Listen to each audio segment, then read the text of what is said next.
What do you think the meaning of the future is? I think the future is not just about the development of technology, but also about integrating human emotions into it. Technology is advancing, and human emotions are also evolving. In the past, we helped one person heal their wounds, but now it requires all of us to continue the future of humanity. This is the meaning of the future of humanity. At this moment, I am flying unidirectionally in the vast and boundless universe with an uncertain future, but I know that as long as I keep flying, I will encounter the past and the future. The 324th call failed. There is no response from Earth. Whether to call again. The computer's intelligent voice prompts. The nuclear engine detonates a small atomic bomb at regular intervals. The explosion impact accelerates the disk and pushes the spacecraft forward. But everything is quiet. Outside the window is the dense and flowing darkness, like mercury wrapping the spacecraft and swallowing every scream of the nuclear engine. If such an explosion is repeated every 3 seconds, the spacecraft's speed will increase to 7% of the speed of light within 10 days. So I am sitting in the spacecraft, flying alone at 7% of the speed of light in the same direction for 800 years. I have no destination and no way back. Opening the communication records with the Earth headquarters. The communication records in recent hundreds of years seem very monotonous. The 321st call failed. Whether to call again. The 322nd call failed. Whether to call again. The 323rd call failed. Earth has no response. Whether to call again. The 324th call failed. Earth has no response. Whether to call again. I turned off the communication records and sighed slightly. It's time to face a fact. I'm afraid I will never be able to get in touch with Earth again in my life. I have been away from Earth for 800 years. Tauzi must be dead by now. If there were no interstellar exile law, I should be dead by now too. But before I die, I would have spent a whole lifetime with Tauzi. In the years just after leaving Earth, I had smooth communication with the headquarters. But as the distance increased, it became impossible to maintain real-time communication. And gradually there was a communication delay from several hours to several days. Correspondingly, the news from Earth became more and more difficult to understand. The obstacle to understanding did not come from the language aspect. The computer is equipped with a universal translation program that can synchronize with the times and translate any human language into sentences I can understand. The obstacle to understanding I encountered came from the cognitive aspect. In the first 100 years of the voyage, I could easily understand the important news and technological changes on Earth. But slowly, unfamiliar countries and nationalities appeared in the information, and technological development seemed like a fantasy to me. The changes in the economy and society were even more unbelievable. It's like people in the Qianlong period would have a hard time understanding what a computer is and what online friends are. The love and hatred in the future tense are beyond my cognition. I also tried to understand advanced things by reading materials, but I soon gave up. It's not because I'm lazy or stupid. On Earth, I was a scientist.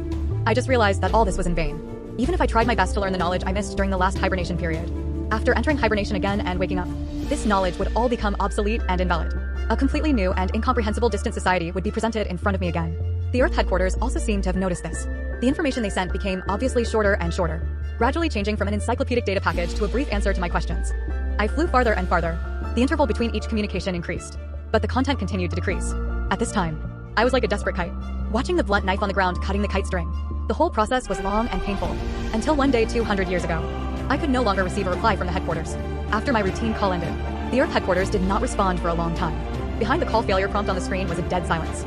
Even so, every few decades after hibernation ended, the first thing I did when I woke up was still to send and receive messages. I gradually began to understand the pattern of Robinson Crusoe's solitary life on the desert island for decades. A regular schedule is the only difference between him and his surroundings. For example, the only difference between me and the surrounding darkness is my bond with Earth, my unanswered calls. As for the reason for the communication interruption, I have also made some guesses. After being greatly weakened by cosmic rays, it can no longer convey effective information between me and Earth. It may also be that after I left Earth, aviation technology has made great progress. New cosmic exploration projects are more efficient.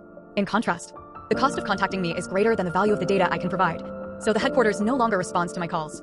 I have been strategically abandoned. Of course, there is also a possibility that is undoubtedly the most terrifying. During my sleep, and the headquarters lost the ability to contact me, just as I was lost in thought. The computer's synthesized female voice rang again. The 325th call was successful and a reply was received. The call object is being confirmed. What? Could it be that after 200 years, I have re-established contact with Earth? I staggered towards the flickering screen. I am Lone Star 4. Received the call signal. Please answer. I am Lone Star 4. Received the call signal. Please answer. I am Lone Star 4. Received the call signal. Please answer. The last time, I almost shouted with a trembling voice. I was like a drowning person grabbing a straw on the shore. But my worry was unnecessary. The received signal became stronger and stronger over time. A complete sentence appeared on the screen. Lone Star 4. Hello. I am the F-290 spacecraft. This was not a signal from Earth, but from another spacecraft that happened to enter my signal search range. That's right. Only a spacecraft nearby could reply to the call in such a short time. I replied, Lone Star 4 received. According to the International Aerospace Information Security Regulations, please provide detailed flight information. The subtitles on the screen continued to flash. Your professional awareness is worthy of our learning. But the International Aerospace Information Security Regulations in your era have long been abolished. All the information about Lone Star 4 is in our database. Teacher Fu Shaolin. You are the most respected academic predecessor and a hero who fights for the truth.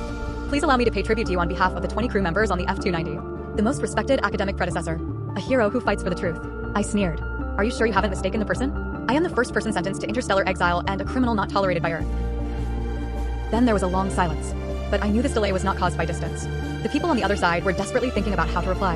I had been talking to the computer for so many years and had almost forgotten how interesting it was to talk to a human. The text on the screen began to grow downward again. In our era, you're a prophet written in textbooks and a tragic hero. We owe you an apology. I'm sorry. The Human Improvement Project was the stupidest decision. Although this apology comes too late, I still hope you can accept it. The sentence, the Human Improvement Project was the stupidest decision, lingered on my retina for a long time. For the first time in 800 years, my dry eye sockets were moistened by tears. All my emotions and thoughts surged up at this moment and then flowed warmly down the corners of my eyes. After 800 years, they finally admitted their mistake about the Human Improvement Project. In the era when I lived on Earth, gene replacement technology was first applied on a large scale, and it became possible to change genes directionally. As a result, gene sequences such as short stature, low IQ, ugly appearance, and violent temperament were regarded as inferior genes that needed to be modified.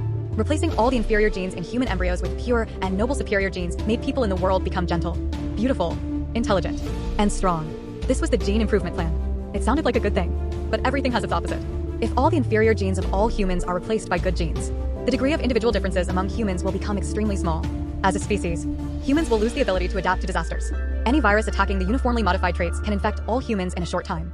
Comprehensively improving humans will surely lead to a big mistake. I and a group of young scholars were the first to realize this. We campaigned around, hoping that people would stop before the genes were comprehensively and uniformly rewritten. Unfortunately, I still underestimated humanity's longing for perfection.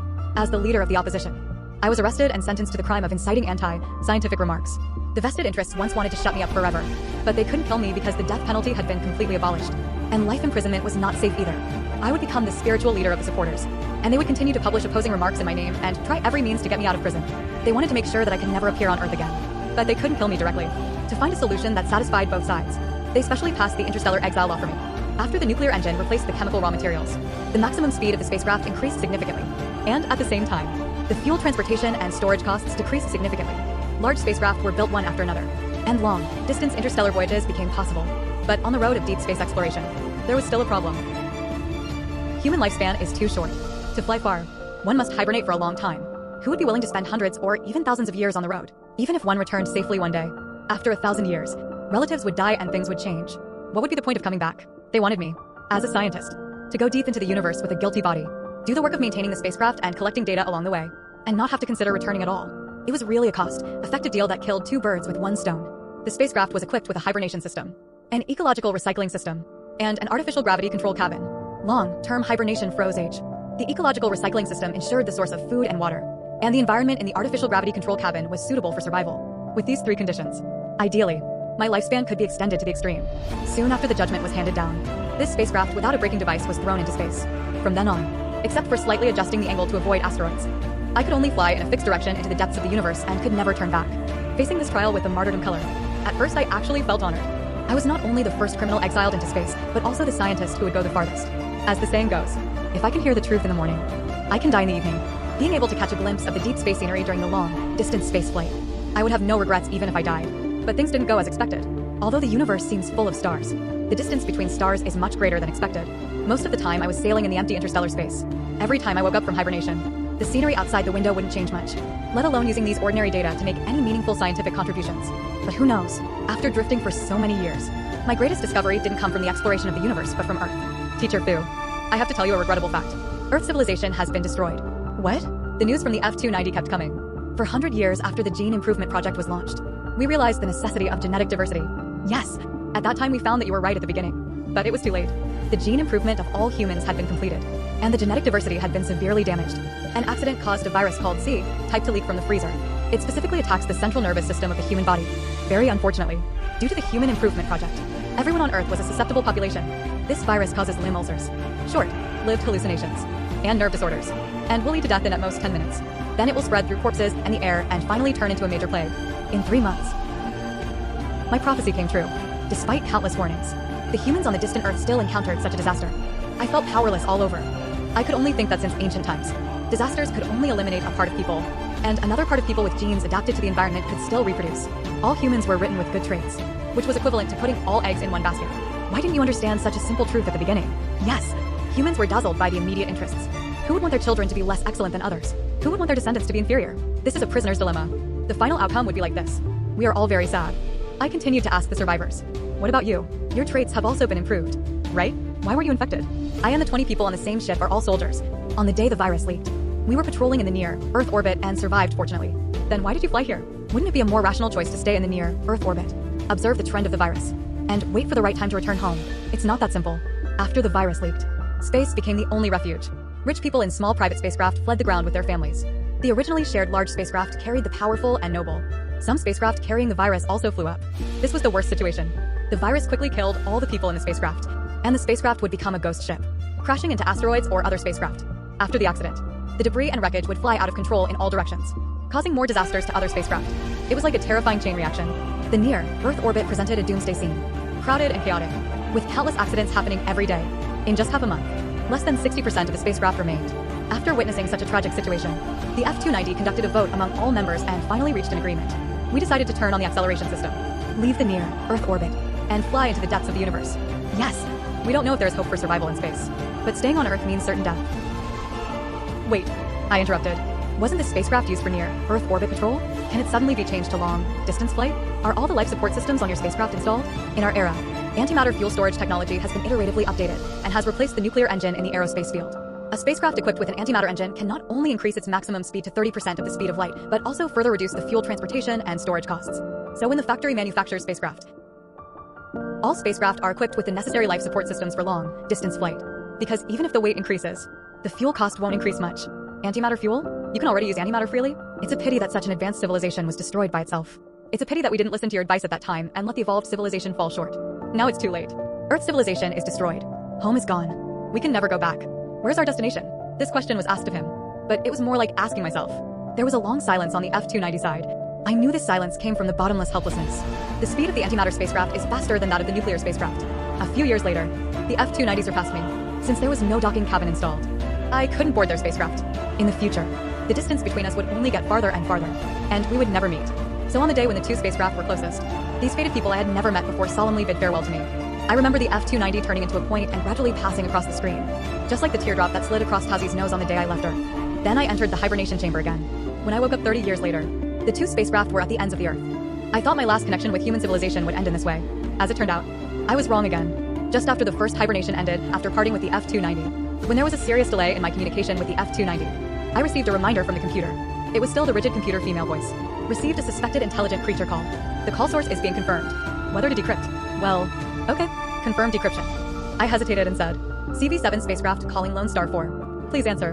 It wasn't the F-290 but another spacecraft. Could it be that after that genetic disaster, there were other surviving humans fleeing in the same direction? In the vast universe, this was really a small probability event. I quickly entered the standardized information. Lone Star 4 received. According to the International Aerospace Information Security Regulations, please provide detailed flight information. Hello, Lone Star 4 pilot Fu Shaolin. The CA-7 spacecraft took off from Earth in 2979, 200 years after the virus leak disaster. I quickly checked the perpetual calendar in the computer. This year is 2979. That is to say, it took me more than 800 years to fly the distance. And the F-290 took more than 200 years. They could reach it in an instant. I exclaimed, impossible, CV-7. You have approached the speed of light. In fact, we have exceeded it. The CV-7 spacecraft uses a warp drive engine. It may be difficult for people in your era to understand. Let me put it simply. Our research in the field of quantum electrodynamics found that if we create an absolute vacuum space without any energy and let the spacecraft enter the subspace, then at this time, although the speed of light in the subspace remains unchanged, the subspace can no longer be bound by the speed of light invariance theorem relative to the external universe and can operate in another dimension, taking a shortcut beyond time and space. You can imagine that instead of moving along the surface of a sphere, we directly take a shortcut from the inside of the sphere to reach the space-time coordinate. This idea only existed in science fiction in my era. But how is this possible? Earth has experienced such a great disaster. How could it not only rebuild civilization, but also develop technology to such a height in just over 200 years? Could it be the technological singularity? Yes! We have crossed the technological singularity and obtained artificial intelligence far beyond human thinking. Thanks to that disaster, we have achieved immortality. Now nothing can completely destroy humanity. It is a blessing in disguise. To commemorate that disaster, my spacecraft is named after the CV virus. I am skeptical about what he described. The spacecraft approaching the speed of light, immortality, and the computer having the ability to think beyond humans are really incredible. I don't believe it. How could you cross the starting points of theory, physics, life science, and artificial intelligence in just a few decades? We didn't cross their starting points separately. We solved these problems together. It all started with the leakage of the C-type virus. At that time, 99% of the humans on Earth died quickly. The survivors entered the near Earth orbit, and a small part of the isolation area on the ground also played a role. The C-type virus is very fierce. This is its fatal weakness, but also its weakness. The incubation period is too short, from infection to onset and then to death. It will not exceed a few hours at most.